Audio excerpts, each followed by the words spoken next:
आइए बच्चों, आज हम लोग प्रश्नावली 15.1 में क्वेश्चन नंबर 7 को देखेंगे। एक कमरा 5 मीटर 4 मीटर 3 मीटर ऊंचा है। इसकी दीवारों और छत पर 25 रुपये प्रति वर्ग मीटर की दर से पेंट कराने का व्यय निकालिए। चलिए, तो सबसे पहले हम लोग कमरे का क्षेत्रफल निकालेंगे। देखिए, कमरा तो घनाभाकार है ना, तो ये पार्ट्स पिस्टल से पता क्षेत्रफल निकलेगा, फॉर्मूला निकालना है। ये 2 × L + B × H हो गया। इसका मतलब है कि लंबाई तो कमरे में 2 होती है, चौड़ाई भी 2 होती है और ऊंचाई 1 होती है। इस फार्मूला का यही मतलब होता है। इस फार्मूला को हमने कॉपी पर लिख दिया है। अब देखिए, यहाँ पर लिखे हैं कि कमरे का क्षेत्रफल बराबर कमरे की दीवार क्षेत्रफल प्लस छत का क्षेत्रफल, क्योंकि छत पर भी तो पेंट होगा, इसलिए छत का क्षेत्रफल भी निकाल के जोड़ना है। हमने यहाँ पर लिख दिया, छत आयताकार होता है, लंबाई गुने चौड़ाई होता है। देखिए, एल के जगह में 5 चढ़ा लिख दिए यहाँ पे, बी की जगह में आपका 4 और ऊंचाई की जगह में 3।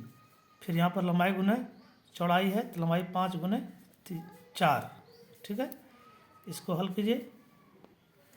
इस तरह से हुआ, 5 4 9 हो गया। अब ये देखिए, तीनों गुना होगा आपस में, 2 9 18, तो ये 54 जोड़ 20, ये आपका 74 सेंटीमीटर स्क्वायर कमरा का क्षेत्रफल निकल गया। अब देखिए, 1 मीटर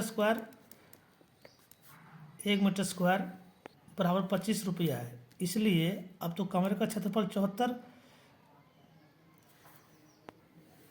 74 मीटर स्क्वायर हो गया। तो क्या होगा कुल खर्च 25 × 74, यानी कि आपका हो जाएगा 1850 रुपया। यहाँ मीटर लिखिएगा, सेंटीमीटर नहीं था। ठीक है, बढ़ते हम लोग अगले प्रश्न की ओर।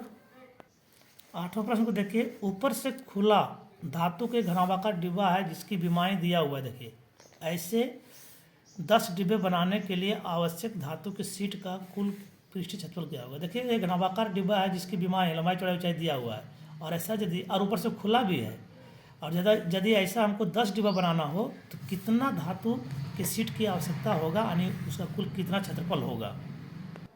देखिए, डब्बा घनाभाकार है तो उसका संपूर्ण डिब्बे का पृष्ठीय क्षेत्रफल निकालने के लिए हमें ए वाला फार्मूला लगाना पड़ेगा, 2 × LB + BH + HL। ठीक है, तभी संपूर्ण पृष्ठीय क्षेत्रफल निकलेगा। एक डब्बे का निकलेगा। ठीक है, हमने ये फार्मूला को यहाँ पर लगा दिया है, देख लीजिए। अब क्या करना है कि ऊपर से खुला है, तो ऊपर से खुला है तो वो तो हमको घटाना पड़ेगा, उसे माइनस करना पड़ेगा, उसमें तो हमको खर्च नहीं ना बैठेगा। तो ऊपर का लंबाई गुने चौड़ाई हो जाएगा। मान लीजिए घनाभाकार जो होता है वो आयताकार भी होता है ना, लंबाई गुने चौड़ाई। तो लंबाई आपका हो गया, देखिए यहाँ L × B लिखिए ना, पहले इसका L × B लिखिए। यहाँ देखिए हम लिख दिए हैं LBH कितना मान दिया, लिख दिए हैं। अब बैठाते जाइए इस पर, 2 × L के जगह में हो जाएगा 20, × B के जगह में हो जाएगा 16, फिर प्लस B यहाँ पर बैठा दिए। फिर B के जगह में आपका हो जाएगा BH, B की जगह में 16 गुने यहाँ पर 14, ठीक, प्लस H के जगह में 14 गुने L के जगह में 20, माइनस लंबाई गुने चौड़ाई। लंबाई कितना हो जाएगा 20 गुने आपका हो जाएगा चौड़ाई है 16। ये हमने बैठा दिया।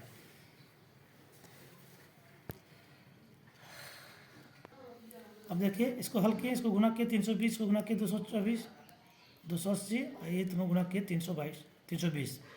अब देखिए, इसको जब आपस में जोड़ें तो 824 हुआ, 2 × 824 - 320, ये आपका हो जाएगा कितना 1648, 200 गुना किए तो -320।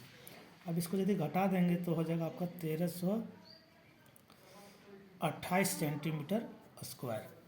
ठीक है, ध्यान रखिएगा, एक घनाभाकार डिब्बे का क्षेत्रफल निकला, क्योंकि ऊपर से खुला भी था, इसलिए यहाँ पर मैंने माइनस किया था ना, लंबाई गुने चौड़ाई को माइनस कर दिया था। ऊपर से खुला है ना, तो उसमें खर्च नहीं बैठेगा। अब कह रहा है कि 10 डब्बे,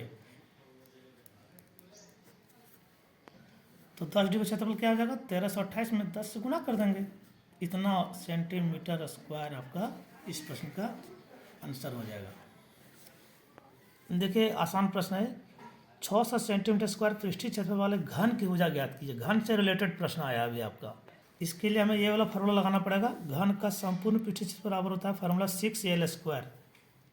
आइए, हमने उस फार्मूला को लिख दिया है 6L²। ये जो दिया हुआ है घन का संपूर्ण पृष्ठीय क्षेत्रफल, ये आपका प्रश्न में दिया हुआ है। देखिए, यहाँ पर दिया हुआ है 600 सेंटीमीटर स्क्वायर दिया हुआ है।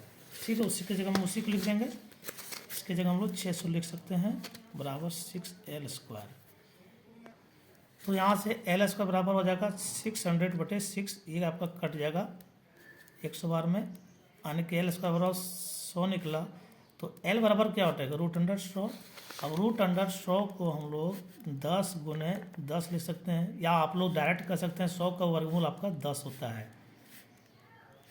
ये आपका घन का भुजा निकल गया, एल मतलब घन का ही भुजा हो जाएगा। देखिए 10 नंबर प्रश्न को, दो आकृति दिया हुआ है जिसकी लंबाई चौड़ाई ऊंचाई दिया हुआ है। एक घनाभाकार है, एक घनाकार है। घना और घन में अंतर आप लोग जान ही रहे हैं। किस डिब्बे को बनाने के लिए कम सामग्री की आवश्यकता होगी? निश्चित है कि जिसका क्षेत्रफल कम होगा उसमें कम सामग्री की आवश्यकता होगी। आइए हम लोग देखते हैं इसे। तो सबसे पहले घनाभाकार आकृति का हम निकालते हैं। संपूर्ण पृष्ठीय क्षेत्रफल बराबर फार्मूला आपका होता है, हमने देखिए यहाँ लिख दिया है 2 × LB + BH + HL। इस फार्मूला को बार बार यूज कर रहे हैं हम लोग। 2 × सबका मान रख देंगे, लंबाई चौड़ाई ऊंचाई दिया हुआ है ना, ये देखिए फिगर में दिया हुआ है। ये लंबाई हो गया, चौड़ाई हो गया, ये ऊंचाई हो जाएगा। इसको बैठा देते हैं। ये देखिए मैंने सबका मान रख दिया है। इसको हम लोग फिर हल करेंगे। 7 × 2800 हो जाएगा, 2400 हो जाएगा, और ये आपका 4200 हो जाएगा।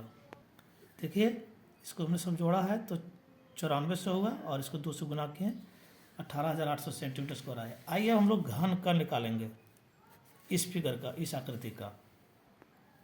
घन का संपूर्ण पृष्ठीय क्षेत्रफल फार्मूला होता है 6L²। ठीक है, 6L²।